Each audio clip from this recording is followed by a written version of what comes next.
மதுரையிலேருந்து வரோம். பொதுக்குழுக்காக போகணும். இனிமேல் தான் போகணும். நல்லா இருக்கு, நல்லா செயல்படுது. 2026 நாங்கள் தான் கண்டிப்பான முறையில் ஆட்சி அமைப்போம். எடப்பாடி அவங்கள தலைமை கழகத்தில் அமர வைக்கிறது, செஞ்சாஸ் கோட்டையில் அமர வைக்கிறது எங்களோட பொறுப்புன்னு கொள்கையோடு இருக்கோம்.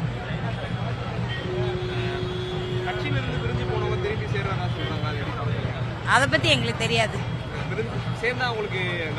வந்தா வரவுல அப்போ வரவேற்போம். எங்க எடப்பாடி என்ன சொல்றாரோ அதை தான் நாங்க கேட்போம். தலைமை என்ன சொல்லுதோ அதுதான் எங்க தலைமை எடப்பாடியார் தான்.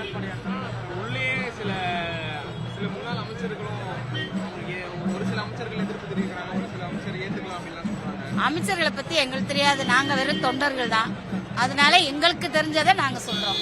நாங்க எடப்பாடி தலைமையில தான் இயங்குவோம். வேற என்ன? கூட்டணி வரும். வந்தா வரவேற்போம். விஜய் புதுசா கட்சி ஆரம்பிச்சிருக்காரு.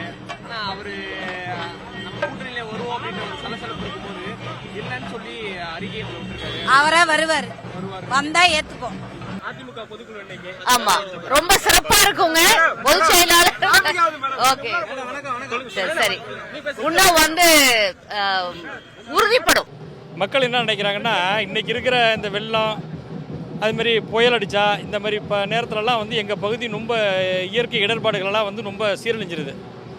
இதே அம்மா ஆட்சி எங்கள் ஆட்சி இருக்கையில் மக்களுக்கு மிகப்பெரிய வாய்ப்பாக இருந்தது. விவசாயிகளுக்கெல்லாம்